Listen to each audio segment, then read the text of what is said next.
This video is brought to you by Brazil Resources, trading on the TSX Venture Exchange under the symbol BRI, and on the OTCQX International Market under BRIZF. Brazil Resources just announced an agreement to acquire 100% of the Cachoeira project from Luna Gold Corp. The deal terms imply BRI is paying $18 an ounce for gold in an emerging gold district in northern Brazil, located near BRI's other 3 gold projects. The company is 35% institutionally owned, with 16% of outstanding shares held by the KCR fund, controlled by Doug Casey, Rick Rule, and Marin Katusa. The geological team has earlier discovered more than 10 million ounces of gold directly in Brazil, and is led by successful mining CEO Amir Adnani.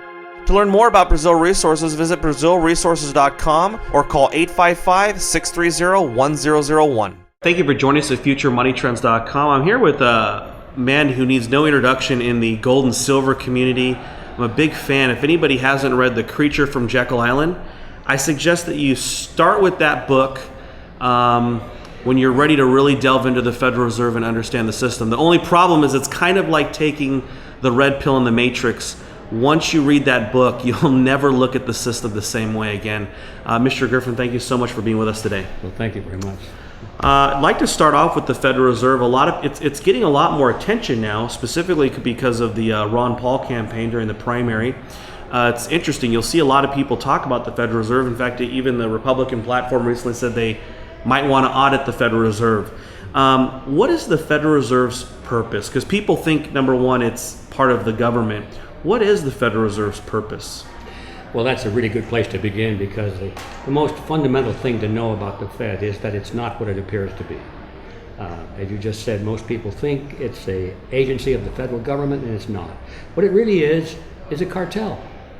It's a cartel like an oil cartel or a banana cartel. It's a banking cartel. It's a group of the major banks in the United States that came together and decided that they wanted to regulate their own industry. They didn't want Congress to regulate it. They wanted to be in charge of their own industry, make their own rules, and make sure that those rules were beneficial to the advancement of the members of the cartel. And that's why it was created was passed into law in 1913. But the beginning of that work started in 1910 at a very highly secret meeting that took place on a little island off the coast of Georgia called Jekyll Island, which is why I called my book The Creature from Jekyll Island. It sounds like a sequel to Jurassic Park. Yeah.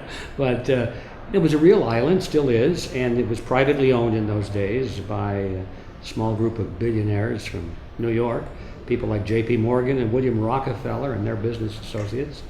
And they decided that rather than have Congress draft some real reform legislation that would control the banks on behalf of the people, they said, aha, let us write the legislation, and then we'll take it to Congress and convince these congressmen to vote for it, and it'll look like it's an agency of the federal government, which is what basically happened. Mm-hmm. So to answer your question, if you understand that the Federal Reserve System is nothing more or less than a banking cartel, it's hard to get your mind around that, because, we were all taught in school it's the government, right? Yeah. No, it's a private cartel. It looks like the government. The president appoints the chairman of the board and a few trappings like that, but it's directed by the big banks of the United States. Once you get your mind around that, then everything that's happening in the economy, in terms of the creation of money and where the credit goes, it always winds up with the banks, doesn't it? Yeah. And people seem to be surprised at that. How can the banks be getting all this money? Well, they don't realize that it's because the banks are giving it to themselves. That's how it works. Now, Mr. Bernanke comes up, he's a public figure. Is he a figurehead? When Bernanke comes out in front of Congress and the public and says he's doing everything he can to fix the economy, does he really believe that? Or is he a person who is of dark intentions? Well, let me answer that question by another question. Supposing we got the chairman of the board of OPEC cartel appearing before Congress, and this is an oil cartel now, and the congressman asks, well, Mr. Chairman, did you raise the price of oil last month for the benefit of the people of the United States or for the benefit of the cartel? It's a stupid question, isn't it? Yeah. Okay. And if the chairman of the oil cartel said, well, we did it for the American people because we wanted to reduce consumption, whatever answer it is, people would have known it was a lie because they know that this is the chairman of an oil cartel. And the only reason people believe these statements from Mr. Bernanke is they're not thinking that he's the chairman of a banking cartel. And they just lose sight of that. You can tell them it's a banking cartel, they nod their head, but then they go right back to the old way of thinking. Well, doesn't he have to report to Congress? And the answer is no. The answer to your question is Mr. Bernanke does not believe what he's saying. He works for the banks, and he knows it, and that's his whole goal, is to advance the best interests of the members of the banking cartel, period. It's a very sinister situation that we're in, or organization, this banking cartel. Does the President of the United States or previous presidents, are they fully aware of what they're up against, or are they part of the scam? Well, I don't really think that the presidents, especially of late, are that savvy as to the interworkings of the monetary system. They're politicians, aren't they? And they've got huge egos. They want to be president of the United States, and they make deals along the way, and they do whatever their party leadership tells them to do, and they make agreements with major contributors to their campaigns and those who dominate the political party structure. So when they get elected, they already know that they've made deals, and they have to appoint various people to positions on the Supreme Court, the board of the Federal Reserve, the Secretary of State, ambassadors, all. These names come in by the hundreds, if not the thousands. They don't know these people that they're appointing. They sign on the dotted line, but those names are there because they represent power groups that have provided influence that allowed them to be elected. This was a deal they made. So, do the presidents understand that they're appointing somebody that may have an agenda that's not necessarily the American agenda? Of course they know that. They know it's a payback. They know that corporations are getting their money back for their big donations. They know that the banking industry is getting its privileged position so that when the economy goes down this way, the Federal Reserve will create another $1 trillion, and where will it go? They know it's going to go back to the banks, going to get it from the taxpayers in the form of inflation. Yes, I guess what I'm trying to say, I believe that the presidents do know that this mechanism is not in the best interest of the American people, but it's not in the frontal lobes of their mind. It's not what they're thinking about. All they're thinking about is, I got to get elected, I've made a deal, and I'm keeping my end of the deal. Is the current Federal Reserve System sustainable at this point? The current Federal Reserve System is sustainable only in the context of a totalitarian society. If we envision that we are evolving into a controlled economy, a controlled state, where the free market is completely dead, markets are totally manipulated by government decree and so forth. In other words, the Soviet model or the Red Chinese model, under that assumption, yes, it is sustainable because that's what it produces. But in terms of the American concept of a free market and competition, and producing goods and services at the lowest possible prices for the benefit of the American people, no, it absolutely is incompatible and not sustainable with that. We've seen central banks coordinate with each other, specifically the European Central Bank, British or English, and Federal Reserve in the United States. But the Eastern central banks are buying gold. Is there a disconnect between these central banks on the East and the West? Well, there certainly is. Of course, there's a certain fraternity among them all. They all practice pretty much the same, I would call it a scam or fraud against their citizens, because they're legally plundering their citizens through this process of inflation, of creating money out of nothing and expanding the money supply. So they're all kind of playing that same evil game against their own people. But they do compete with each other. They do compete for dominance on the global markets. And that's why we have the East and the West, manipulating, trying to undermine the other one and take advantage of their weaknesses. There is a disconnect in the sense that I think that the Eastern central banks are more realistic. They know that that gold and silver in the vault is going to be much more valuable in the near future than a bunch of paper reserve notes in the vault. And I think the American Central Bank, or the Federal Reserve, knows that too. But right now they're between a rock and a hard place. They have no choice. They don't have enough gold or silver to start putting it away. And they're spending money in Congress like drunken sailors. And the only thing they know how to do to keep that up is to keep creating paper money, and more and more and more of it. And so these other countries like China, for example, is sitting back and saying, so Americans spending themselves to death. We wait, we attack later. This sort of mentality is going on. How much later? I mean, are we looking at something that could be an imminent change, or is this something, is the dollar, the Federal Reserve note in the state it's in, is it going to be around in 2 decades from now? Well, I guess no one really knows, but you're asking my opinion. Mm-hmm. So as long as everyone understands it's just my opinion, I don't think there's a chance in the world that the Federal Reserve notes will exist 2 decades from now. Probably not even 1 decade from now. I think it's coming very close to the final days.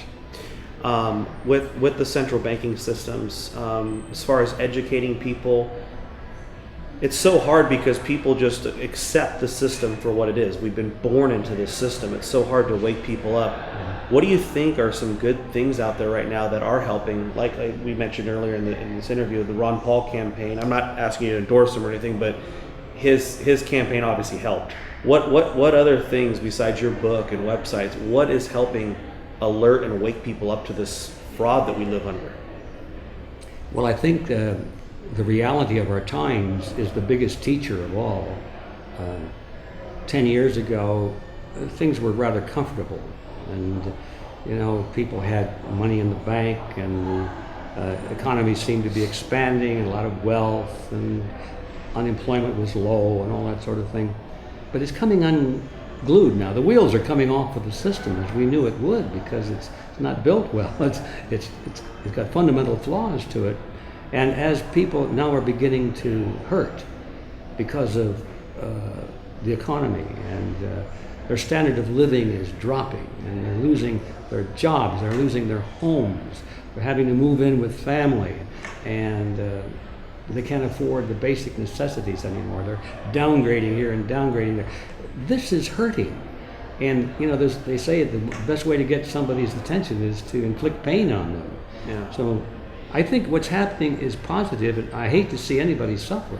But if there's anything that comes from that, is the fact that it's getting people's attention, and they're beginning to look at these economic issues which previously seemed to be superfluous to them.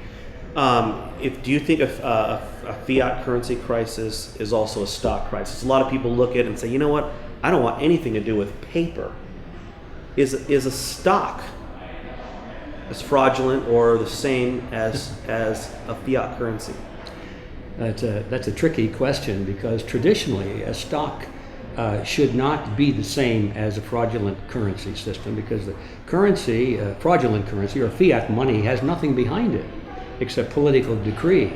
Whereas traditionally a stock is supposed to have ownership of a company which has tangible assets, and that the price of the stock should, in the free market, represent its true value, backed by productive capacity and tangible assets and inventory and all that sort of thing. But in the real world of today, we have government manipulation of even the stock market, so that the prices that you pay for a share of stock do not necessarily represent its true intrinsic value in terms of assets and productive capacity. So in that sense, as these days go on, and we have more and more government intervention and manipulation of the stock market and the metals market, what the prices of equities no longer mean much more than the value of a paper dollar. So as this process continues, then we come to the merging of those two, so that stocks and fiat money are basically the same. You cannot depend on them having any value at all. When it comes to gold and silver, ultimately you're going to sell your gold and silver for one of these fiat currencies, so you can then take it to purchase real estate or whatever you want to purchase. Mm-hmm. When it comes to the physical metals, you mentioned they're manipulated as well.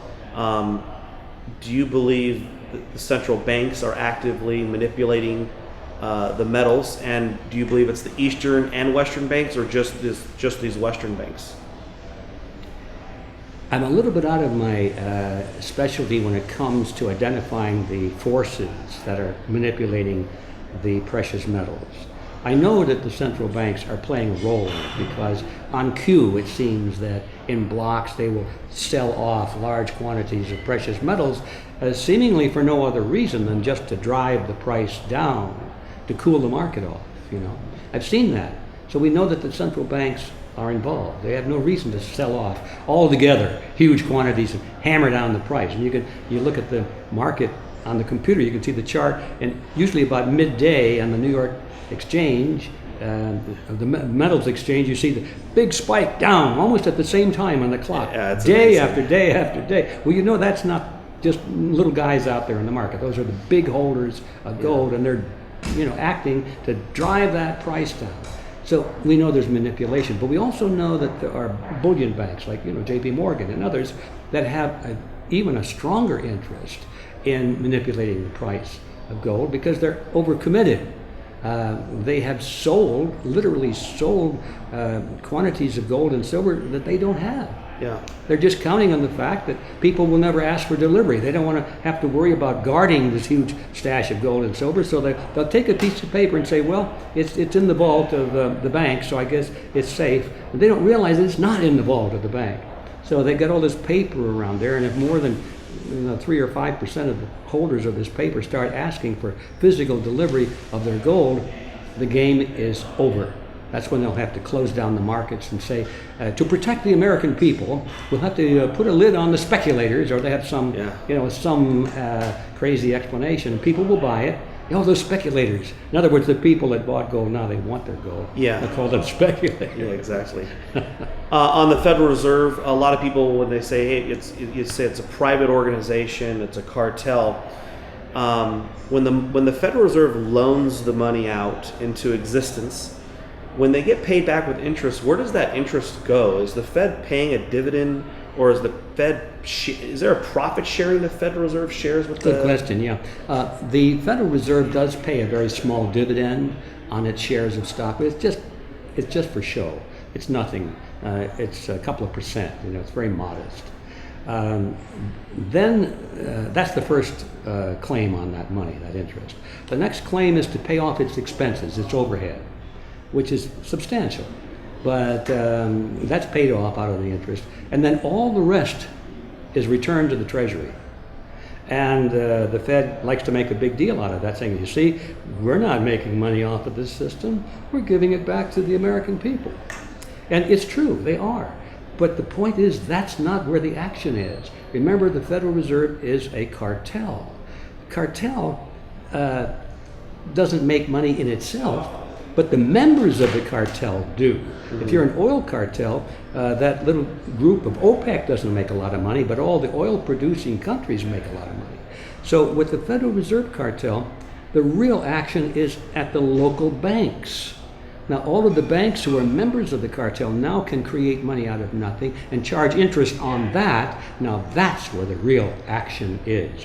It's not that little bit of interest that they give back to the federal government. It's 100 times greater than that. All the commercial banks around the nation creating money out of nothing, loaning it into existence, and then collecting interest on that. Now, is there any public record of who owns or who is behind the cartel? Well, technically the ownership is easy to decide or to see, because they're the members of the Federal Reserve. Every bank that is a member of the Federal Reserve has some stock certificates, and they're technically the owners. But it's very misleading, because those certificates do not give them the privilege of ownership. The holders of the stock cannot sell those shares. If you can't sell something, you don't really own it. They can't vote for their own board of directors. The holders of the shares cannot determine the policy. It's just for show more than anything. The real issue is control. Who controls the Fed? And that is the New York banks, the biggest banks. Just take a look at the biggest banks, the ones with the greatest cash and the assets. Those are the ones who dominate and control the Federal Reserve System. When somebody looks at their money today, if you want to call it money or currency, it says Federal Reserve note. It doesn't say that on our pennies, dimes, nickels, quarters. Why? Are they not Federal Reserve notes? Does the Fed not is the Fed not responsible for that? That's a good question. I've never looked into that, but I'm going to make a guess. The Fed is not responsible for that, for the reason you just mentioned. Those are produced by the Treasury. They're minted coins. They actually have some intrinsic value, even if it's only a copper penny. Yeah. You know. And I think I'm going to guess that that's all Treasury responsibility. But that's just a little drop in the ocean compared to the larger amount of money that's paper. Yeah. It says Federal Reserve notes. Yeah. My last question to you is really kind of, I guess, the question that you probably have. You've done so much research, you've found so many answers. What is something that kind of you sit there and you go, I wish I knew the answer to this question regarding the Fed? The biggest baffler of all. Well, I'm going to tell you what it is, but I think I know the answer anyway. That's okay. I just don't like the answer, that's all. The thing that baffles me is how the American people can sit still and watch all this happen and not get outrageously angry and start throwing the rascals out, so to speak. They just sort of watch it like deer caught in the headlights. They just look at it, but you don't see any indignation. You don't see this resolve to change it and reform it. It's just like, well, what are you going to do? The system is bad, isn't it? That baffles me. But I think I know the answer is because they don't really think they can do anything about it. I think a lot of us have come through the public schools. We've been taught that, well, to be good citizens, we don't make waves, and the government is here to help us, and maybe it's not working out as well as we would like, but everything is fine, just to go along with it and assume that the government is always good and in the hands of righteous people. I think it's our conditioning, and we've got to get over that and realize that if we want to restore the system that made this country great, we have to take a responsibility for doing it, or doing our share at least, in making that change ourselves. That's a great answer and great question you have. Real quickly, how many currencies has the United States had? How many currencies? Good question. I guess more than I am aware of. I know we've had, going all the way back to the continental currency, the Continentals. Not worth a continental. Not worth a continental. Destroyed by inflation, the same way that our money is going down. We had the earlier issue, I don't know what it was called. I think they were just called Treasury notes. And we had Civil War money, the greenbacks. And we've got Federal Reserve notes. We've had a couple of central banks in the middle. We had Bank of the United States had its own notes out there. I'm going to guess that we probably had about 7 or 8 currencies. Do you think what is your idea of an alternative? A private currency or a government issued debt-free money? Or, I don't know if you've heard of this thing called Bitcoin. I'm not that familiar with it, but I mean, it is a private currency people are talking about. What kind of alternative do you see to the Federal Reserve? I personally favor a government-issued currency that is totally backed by precious metals, and no exceptions, and no slither room. Just gotta be it. And if anybody debauches the currency, the punishment is death. This sort of thing. And the reason I prefer that is because it's easier for people to recognize a national currency, that the United States or Great Britain and so forth. But having said that, there's no reason in the world that a privately issued currency couldn't be issued and serve maybe even better, because it's totally beyond the temptation of politicians to start meddling with the rules. You see, it's beyond the reach of political temptation. And most money actually in the world has come into being first as a privately issued money. Even in the United States, it's interesting to know that the word dollar comes from, I think it's the word thaler, It was from the Netherlands. It was some guy by the name of Fowler was producing these silver coins, and they were so reliably accurate and everything. They were used all over in the colonies. And so when it came time to create an American money, everybody had these Fowlers. So they just said, okay, we'll just use the dollar as the American currency. It started off as a private currency. No reason that it can't be that. To me, the important thing is not who issues it, but the fact that it must be backed 100% by precious metals. Amazing. If somebody would like to reach out to you or learn more about your work, The Creature from Jekyll Island, I was not that familiar with this book, A World Without Cancer. Very interesting to me. A family member recently had cancer, so if someone would like to learn more about that, where's the best place for them to go? Well, thank you for that. Yeah, we have two basic websites. Our commercial site, where we sell books and documentary films and recording, audio recordings, is called Reality Zone. Easy to remember. Yep. RealityZone.com. We have about 100 different items there, and I think your viewers will find a lot of great interest. But we also have another website where it's more of a think tank. We have nothing to sell there. We just have ideas and concepts. We talk about ideology a lot and a lot of history.